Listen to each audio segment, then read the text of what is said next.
जहां इंद्रियों को दिव्य करना है वहां हम इनको और मलिन कर रहे हैं। जनेन्द्रिय का वेग न सहने के कारण हम परस्पर शरीरों के आकर्षण में भोग वासना में लिप्त हो गए। मन और जनेन्द्रिय संपूर्ण रूप से काम वासना से युक्त होने के कारण मलिन हो गई। ये देह पिंड चाहे पुरुष शरीर हो चाहे स्त्री शरीर हो, कोई खास बात नहीं इसमें। इसमें खास बात है भगवान की प्राप्ति कर लेना। खास बात है तुम्हारा चिंतन दिव्य हो जाना। खास बात है इस शरीर से सबकी सेवा बन जाए। माता पिता भाई बंधु परिवार समाज राष्ट्र धर्म भगवान सबकी सेवा बन जाए तो ये शरीर सार्थक हुआ। नहीं क्या मांस का पिंड है, रक्त संचरित नसनाड़ियां हड्डी त्वचा और इसमें जो डालो मलमूत्र बन गया। जितने द्वार हैं उनका सबको परिचय है ही है। कौन से सुख के लिए परस्पर शरीर में आकर्षण होता है? सच्चिदानंद सुख की लालसा वाला शारीरिक सुख के भोग में यदि अनेक जीवन व्यतीत करने के बाद ये भी जीवन व्यतीत कर दिया तो हाथ क्या लगेगा? इतना जीवन व्यतीत कर दिया, क्या हाथ लगा? बहुत विवेक विचार की जरूरत है। धर्मयुक्त काम भगवान ने अपना स्वरूप बताया है सृष्टि संचालन के लिए। यदि विवाह पाणिग्रहण संस्कार करके संतानोत्पत्ति के लिए विधान किया गया है तो वो धर्मयुक्त काम है। व्यभिचार वहां भी नहीं, धर्मयुक्त काम। अन्यथा धर्म विरुद्ध यदि काम का सेवन किया जाए तो घोर पापाचरण बनने लगता है और मलिनता पे मलिनता होती चली जाती है। स्त्री रूपा मेध्य पिंडे मुंह रमृत धिया। हमारी बुद्धि इतनी मलिन हो गई है कि मलमूत्र के द्वार को अमृत पान का स्वरूप समझते हैं। कितनी निकृष्ट बुद्धि है। इन शरीरों पे है क्या? ऊपर के द्वार देखो, आंख से कीचड़ निकले, नाक से कितनी खखार के थूको, वमन करके देखो। नीचे के द्वार तो दुर्गंध युक्त मलमूत्र के ही है। किन भोगों में तुम अमृत पान करना चाहते हो? स्त्री रूपा मेध्य पिंडे मुहु रमृत धिया नित्य लोलुभ्यमानम। नित्य तुम लुभायमान हो रहे हो कि अगर ये शरीर भोगने को मिल जाए, ये शरीर मिल जाए तो हमारा जीवन धन्य हो जाए। नित्य लोलुभ्यमानम है क्या? थोड़ा विवेक से विचार करके देखो। धर्मयुक्त संतानोत्पत्ति के लिए भगवान ने आदेश किया है। मनमुखी चाल चल करके मनोरंजन करने के लिए ये नहीं बना हुआ है। फंसते चले जाओगे। अमृत की लालसा से मृत होते चले जाओगे। तुम्हारे विचार मृत, तुम्हारे आचरण मृत, तुम्हारा शरीर मृत, तुम्हारी चेष्टा मृत। क्योंकि मृत लोक में हो, इसका नाम मृत्यु लोक है और खोज रहे हो अमृत। चक्षुर्न क्षुद्र जीवैरपि विहितो। ये नेत्र मिथ्या रूप में लुभायमान हो रहे हैं। चमड़ी ऊपर से गोरी पीली जैसी भी, उसी में हम आसक्त हो रहे हैं। इतने आसक्त हो रहे हैं। परसों एक नवयुवक भाई प्रश्न एकांतिक में कह रहे, जिया नहीं जा रहा, हमको हमारी मित्र ने धोखा दे दिया और हालत भी ऐसी थी कि करुणा लग रही थी कि कृपा करें प्रभु और इनकी बुद्धि को इस दलदल से निकालें। वो जीवन से हारा हुआ व्यक्ति बैठा हुआ है केवल एक बात में कि उसको उसके किसी मित्र ने, मतलब स्त्री शरीर ने उसको धोखा दे के दूसरे से ब्याह कर लिया। धोखा देके मतलब मन की गति है, इसमें धोखा और सही का क्षेत्र नहीं है। ये तो विचरण करता रहता है, आज ये आज ये आज ये। इसका कोई बिरला इसकी इस गति को रोक दे, वही साधना परायण साधक कहा जाता है। पर ऐसा नहीं होता है। जहां तुमसे बढ़कर कोई मिला तो वहां दृष्टि उसकी जम जाएगी, तुम्हें छोड़ देगा। संसार का खेल यही है। तुम्हारा प्यार अगर सही ठिकाने पे पहुंच जाए तो सार्थक हो जाए। वो प्यार मूर्ति प्रेम के खिलौना दो खेलत हैं प्रेम खेल, प्रियालाल, इनसे प्रेम हो जाए तो निहाल हो जाओगे।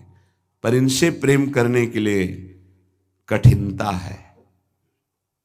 पहले सर्वत्र से राग हटावे तो इनसे प्रेम होता है, अन्यथा नहीं। सर्वत्र की ममता बटोर कर इनके चरणों में तब प्रेम होता है। बोले नेत्र दूषित हो गए बस यही देखते हुए। यही दुर्दशा है जीव की। सामने भगवान है चराचर जगत के हृदय में, उनको कोई नहीं देखना चाहता, और बाहरी केवल चमड़े को देख करके हम आकर्षित हो रहे हैं। ये चमड़ी ज्यादा दिन नहीं टिकेगी, जिसकी तुम देख रहे हो उसकी और तुम्हारी भी, ये नष्ट होने वाली है। इन्हीं को शासन में साधक रखता है। नेत्रेंद्री हम जहां चाहें वहीं जाएगी, अन्यथा नहीं जाएगी।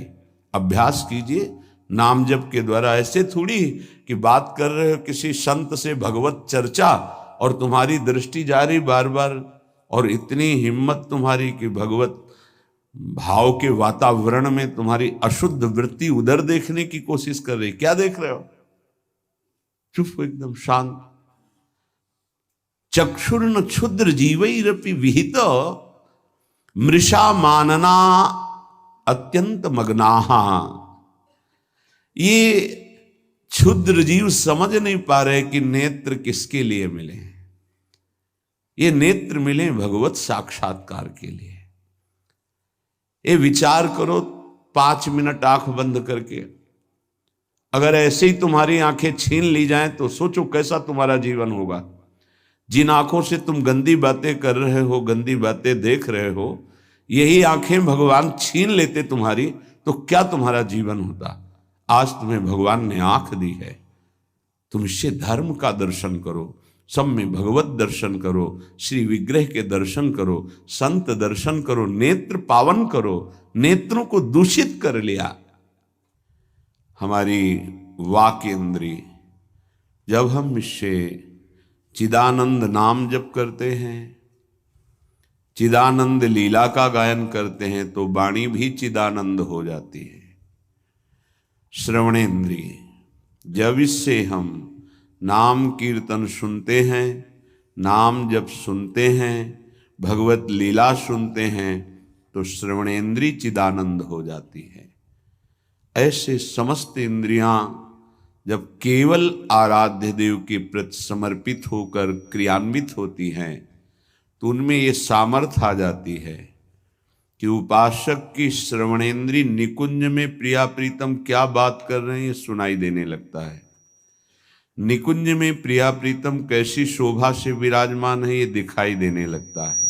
आज कौन से सौरभ का लेप किया गया ये घ्राणेन्द्रिय से पता चलने लगता है।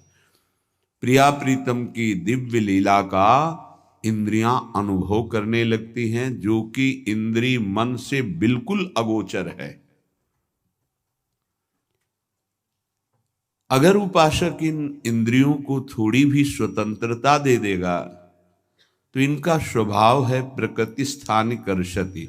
ये प्रकृति के वस्तु व्यक्ति स्थान के आकर्षण में फंस जाएंगी। फिर ये महासुख जिसकी हमारे हृदय में लालसा है, वो प्रकृति से पूर्ण होने वाली नहीं, वो परमात्मा से होने वाली है। जब हमारी इंद्रियां प्रकृति की तरफ जाती हैं तो मलिन हो जाती हैं, और मिथ्या देह सम्मान को तुमने सुख मान लिया। 4 लोग नमस्कार किए तो तुम अपने को श्रेष्ठ समझ लिए। किंचन मात्र भी कोई श्रेष्ठ नहीं है। ये पंचभूत शरीर सबके उसी सामग्री से बने हुए हैं। अंदर जो जीव अंश है भगवान का बिल्कुल बराबर है। अब जो सम्मान और अपमान होता है गुण और अवगुण का होता है, और गुण और अवगुण दोनों मायाकृत है। सुनो तात मायाकृत गुण और दोष अनेक, ये दोनों मायाकृत है। तो तुम किसका सम्मान? माया का। किसका अपमान? माया का। तुम तो मान और अपमान दोनों से परे हो। अगर कोई तुम्हें प्रणाम कर रहा है तो तुमको उसकी श्रद्धा को प्रणाम करना है। तुम खास थोड़ी हो गए कि वो तुम्हें साष्टांग प्रणाम कर रहा है तो तुम महान हो गए। महान वो है जो साष्टांग प्रणाम कर रहा है, उसकी श्रद्धा प्रबल है। नहीं क्यों, कोई अंतर नहीं। जो इस देह में पंचभूत वही उस देह में पंचभूत, जो इसमें परमात्मा का अंश वो उसमें परमात्मा का अंश, उसकी श्रद्धा बड़ी है इसलिए वो आपकी तरफ प्रणाम कर रहा है।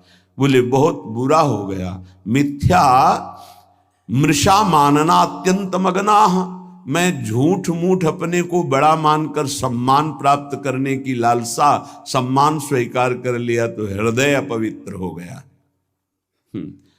बड़ा मन है, फंसाता रहता है, वो मकड़ी की जाल की तरह, फंसने वाला नहीं जानता है।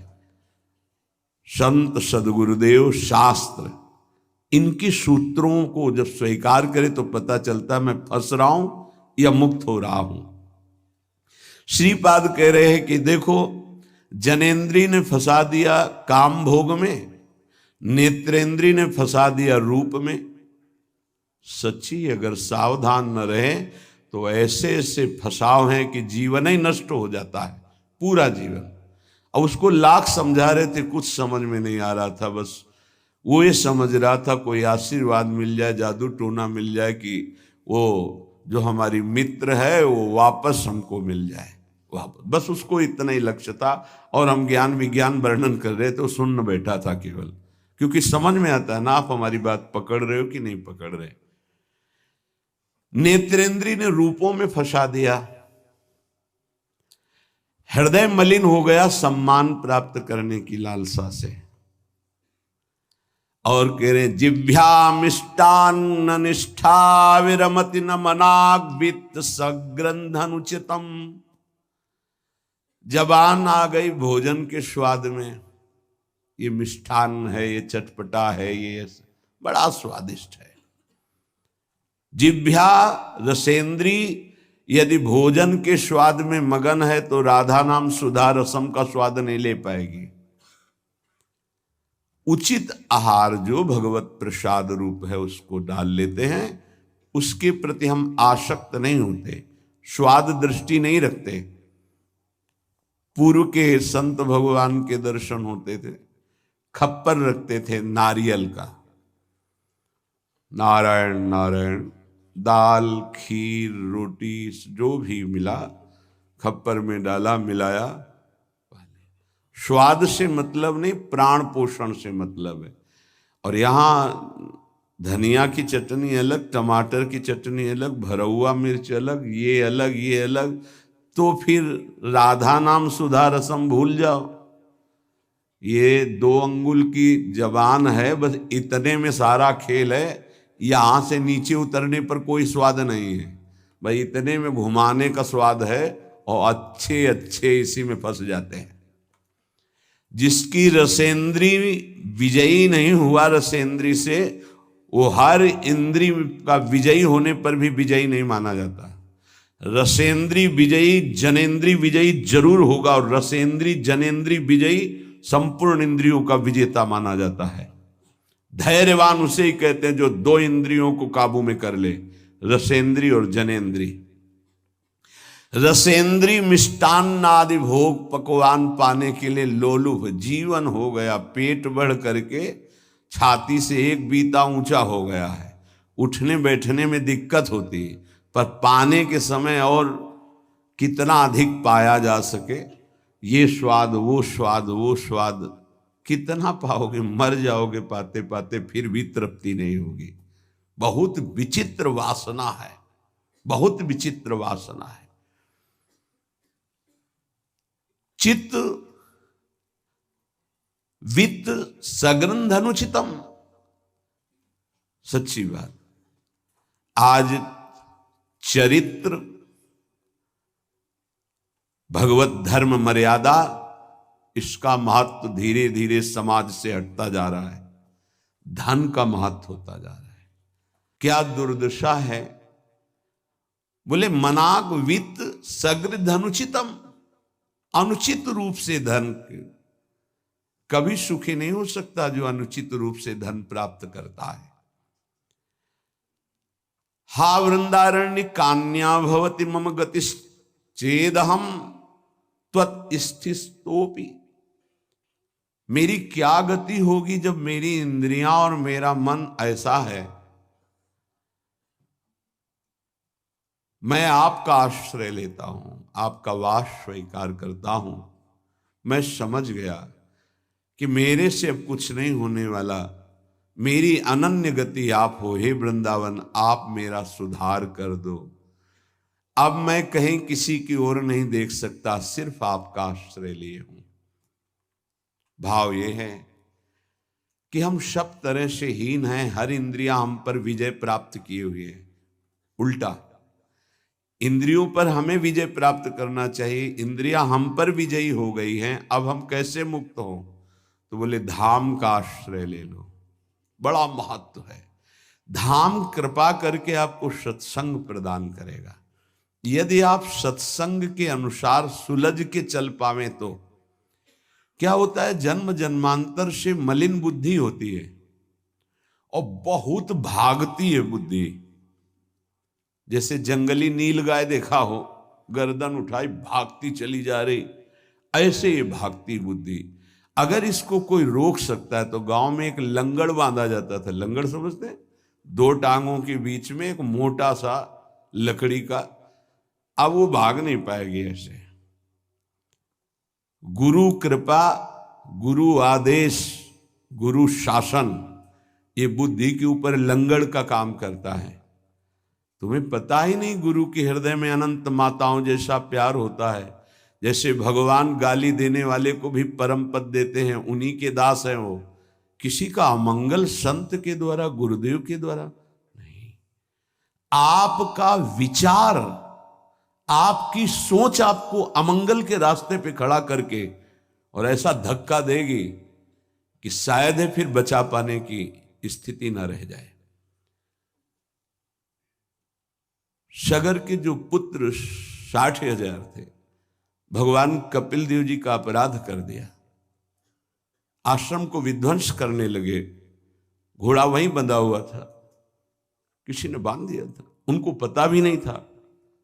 उनको लगा कि इन्होंने ही ऐसा किया होगा, हमारा विश्व विजेता घोड़ा इन्होंने पकड़ लिया।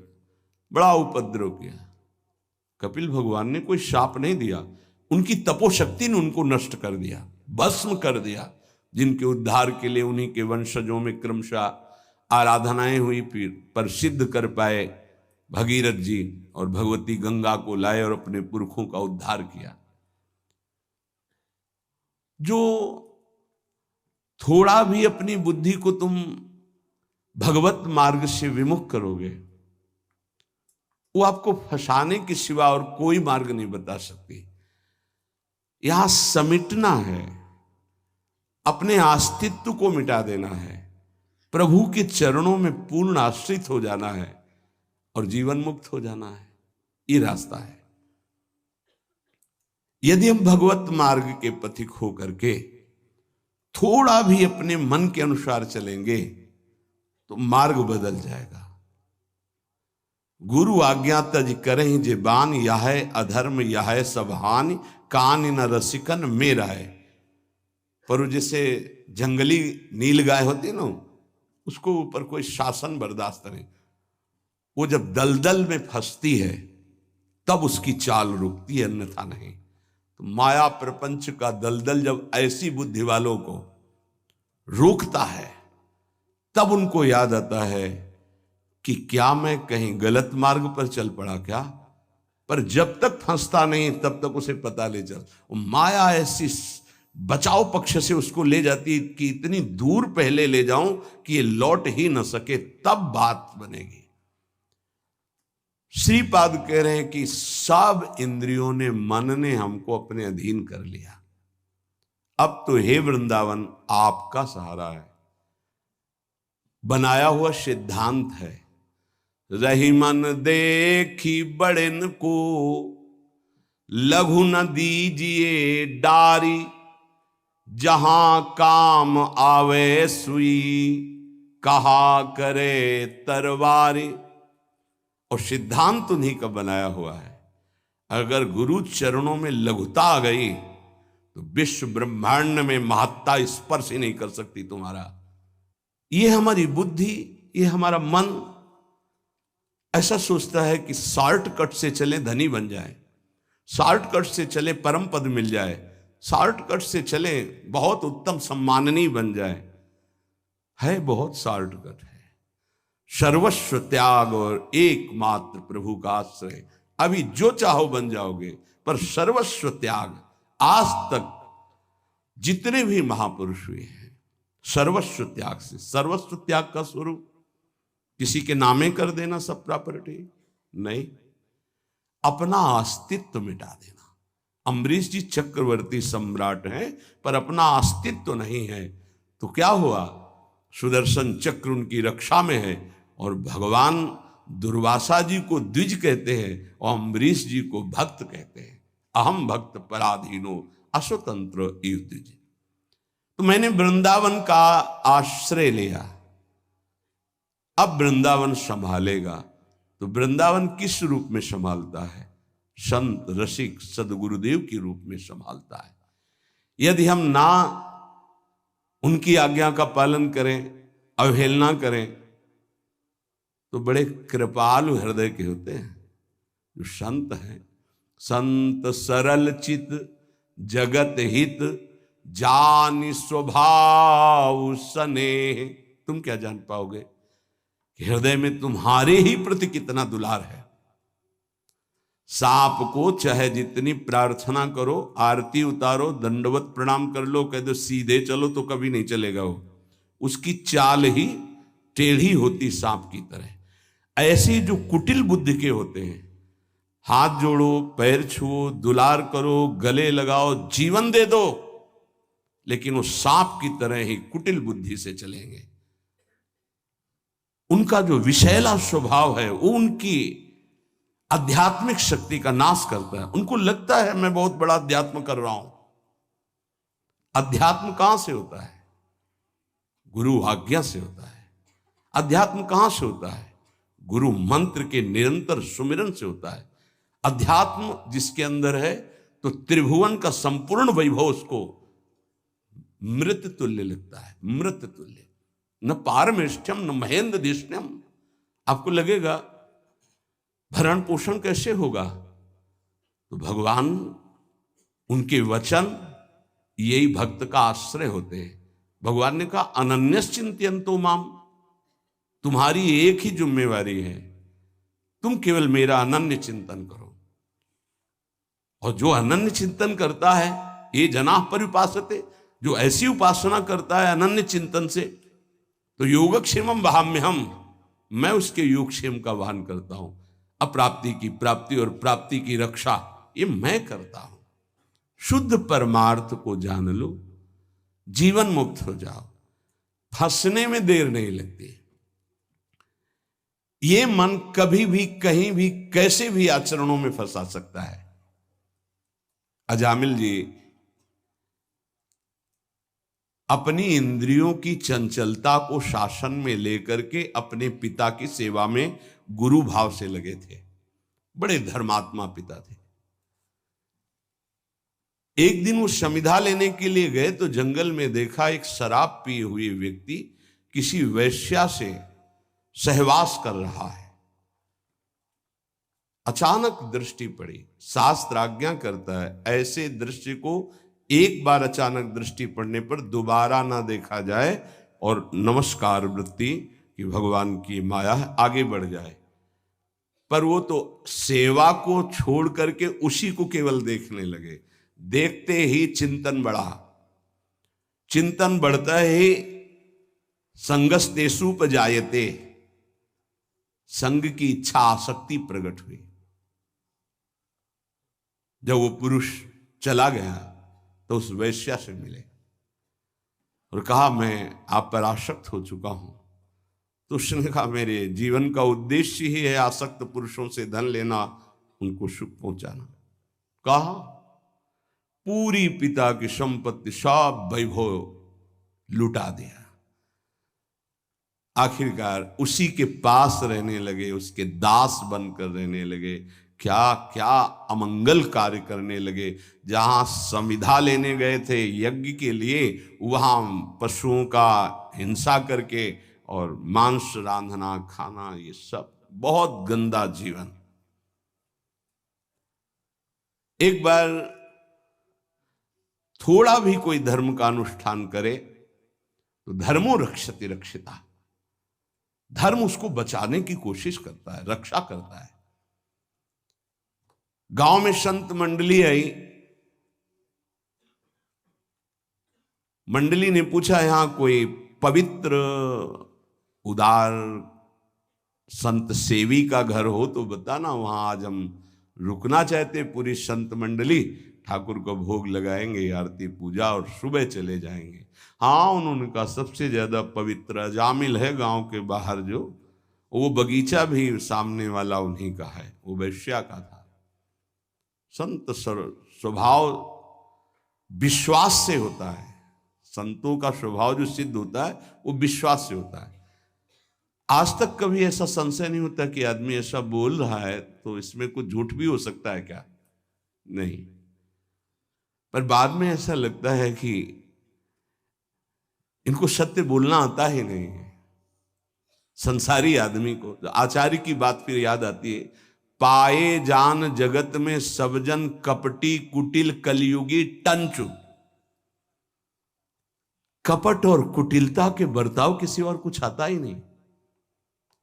कई बार सत्संग में प्रार्थना की कि एक जगह ऐसी रखो जहां झूठ मत बोलो, कपट मत करो, गुरु दरबार। दंड दो या पुरस्कार दो, आपके हैं, गलत हैं या सही हैं आपके सामने है। एक जगह तो, पर और जगह सब फिट हो सकता है, एक जगह जरूर छल कपट करेगा, क्योंकि पतन वहीं से होता है, जीव का पतन वहीं से होता है। जहां गुरुजनों से कपट और छल किया गया, माया जो कपट का जाल और छल का बिछाती, उसे कोई नहीं काट सकता। माया के जाल को कोई नहीं काट सकता। काटने के लिए गुरु प्रसन्न साहब अनुकूला। जैसे हमसे बोला जाता है, संतों से बोला जाता है, अक्षरशः लगता है सत्य बोल रहा है, संशय ही नहीं, क्योंकि विश्वास की धरा से ही चला जाता है, विश्वास ही होता है। तो संत जनों ने जाके वहां डेरा लगा दिया। ठाकुर जी विराजमान के, आरती पूजा शुरू, इतने में देखा एक मलिन वस्त्र पहने और एक हिरन कांधे पे टांगे और अस्त्र ली हुई वहां। अजामिल ने जीव ही संतों को देखा तो संत दृश्य जी में पातक टरई, हृदय एकदम आर्त भाव से रो पड़ा और याद आई वो बात कि जब मैं जवान था तो कैसे धर्म का अनुष्ठान करता था, कैसे मैं पिता की आज्ञा से भगवत आराधना में, हाय मेरा जीवन किस तरह नष्ट हो गया। नजदीक गया, साष्टांग दंडवत। देखते ही संतों ने समझ लिया। उन्होंने कहा भाई ये बगीचा आपका है। बोल भी नहीं पा रहे थे, बस इशारा किया। हाँ बोले, बताया गया था कि गांव के बाहर एक ब्राह्मण हैं, बड़े पवित्र हैं, तो आपका ही नाम अजामिल है। बोले प्रभु ये तो आपके साथ उपहास किया गया है, मैं पवित्र नहीं, बहुत नीच पापी हूं। ऐसा धर्म का त्याग करके पापाचरण में वैश्या के मल जैसे अन्न से उदर पोषण करता हूं, ये देख रहे हो आप इंसान, मेरे जैसा पातकी भ्रष्ट कोई नहीं होगा, ये तो आपके साथ उपहास किया गया। उनका भाई अब रात्रि में तो ठाकुर जी नहीं हटाएंगे, यही विराजमान करेंगे,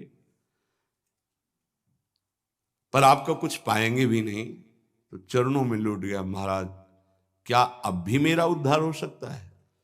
कहा आखिरी श्वास तक जीव को भगवत प्राप्ति का अवसर दिया जाता है। एक उपाय है, मैं देख रहा हूं तुम्हारे द्वारा वैश्या से कभी पुत्र होगा, तुम उसका नाम नारायण रख देना, बस। अब आप यहां से जाएं, हमारी ठाकुर सेवा है, हम सब संत अपने एक नाम कीर्तन पाठ और ध्यान आदि, आप जाएं, आपका मंगल होगा। समय आने पर बालक हुआ, वो उससे अत्यंत आसक्ति हो गई। जरा सी इंद्रियों की छूट दी तो एक संयमी ब्रह्मचारी नियमनिष्ठ ऐसे भ्रष्ट आचरणों में फंस गया। पिता ने फिर ब्याह भी करवाया था, पर दृष्टि जहां फंस गई। कुसंग हुआ तो जीवन बर्बाद हो गया, और सत्संग हुआ तो देखो कैसे परम पद मिलता है। अब तो उसी छोटे पुत्र को गोद में लेके घूमना, उसी से प्यार, उसी से दुलार। उसको क्या पता कि एक भयावह समय होता है जिसका नाम मृत्यु है, वो कभी भी किसी पर आक्रमण कर सकती है। और जब यहां से जाओगे ना, तो कुछ भी तुम्हारे साथ नहीं, तुम्हारा किया हुआ धर्म और अधर्म, ये दोनों तुम्हारे साथ जाएंगे, जिसे शुभ और अशुभ कर्म कहते हैं।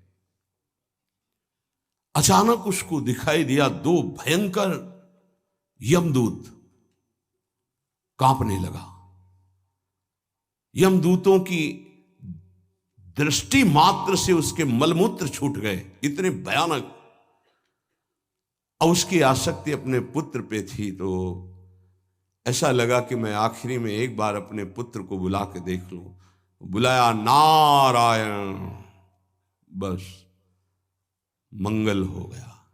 देखो, संत संग अपवर्ग कर, कामी भव कर पंथ। संत का संग सीधे मोक्ष प्रदान करने वाला होता है। नारायण, एक बार जी ही पुकारा, नारायण, णा पे जबान पहुंची कि दो दिव्य पार्षद भगवान के चतुर्भुज नारायण स्वरूप श्यामल कांति है, यमराज के दूतों को डांटा और फांसी काट दी। अब तुम इस जीव को स्पर्श भी करने का अधिकार खो चुके हो।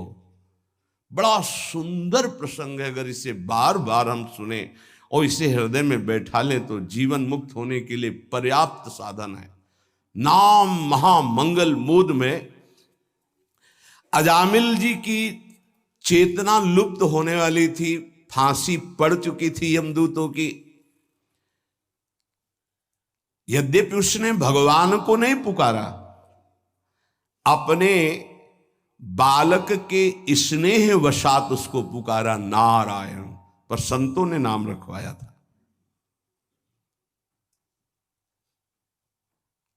88 वर्ष की आयु तक पाप ही पाप होते रहे उसके। यमदूतों को डांट कर भगवान के पार्षदों ने कहा, अब तुम स्पर्श भी नहीं कर सकते इसको। उनका आप बड़े तेजस्वी देव स्वरूप दिखाई देते हैं, पर आपको पता है ये महानीच पापी हर क्षण पाप करता रहा है। ये मूर्ख अपने पुत्र के बहाने नारायण बुलाया है, ये महापापी है। भगवान के पार्षदों ने कहा, हम देखते हैं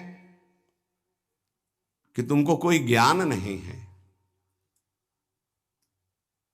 जिस समय ये पुत्र के बहाने नारायण